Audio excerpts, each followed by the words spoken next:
Hi, today is January 4th, 2026, and here are my poems for the day. The first one is poem number 18 for the year, It Has to Be.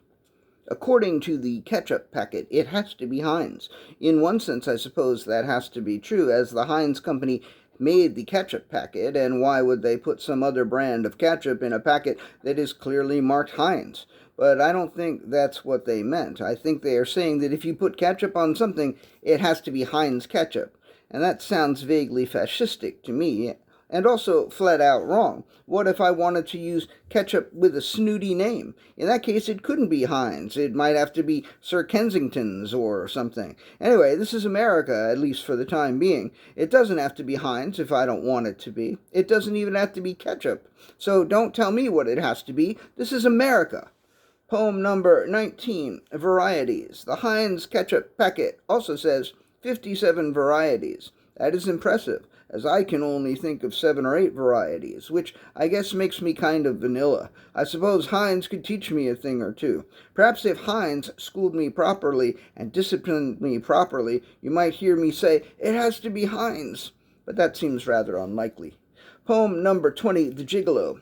She built an igloo for the gigolo out of the ice that ran through his veins. She fucked him face down in the snow with a strap-on icicle while his testicles froze. She chained him to an iceberg and watched him float away. He landed on a faraway shore where he received a cold reception.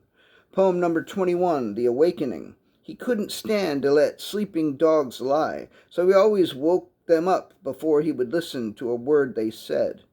Poem number 22, A Thought About Thinking About Thoughts. I think it is fantastic that we not only think about the thoughts we are having, we can not only think about the thoughts we are having, we can also think about the fact that we can think about the thoughts that we are having.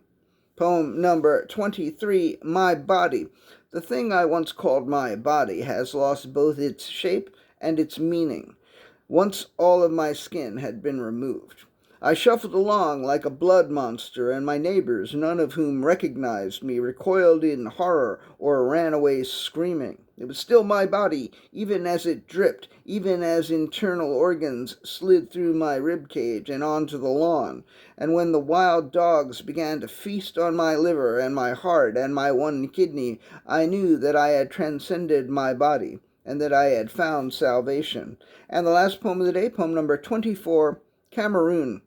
I know that Cameroon is actually a country in Central Africa, but to me it sounds like a cookie, a really delicious cookie, a cookie with a camera in it that will take pictures of you while you are eating it, so that later you can post pictures of yourself eating the delicious Cameroon cookie. All right, that's it. Thank you. I appreciate you.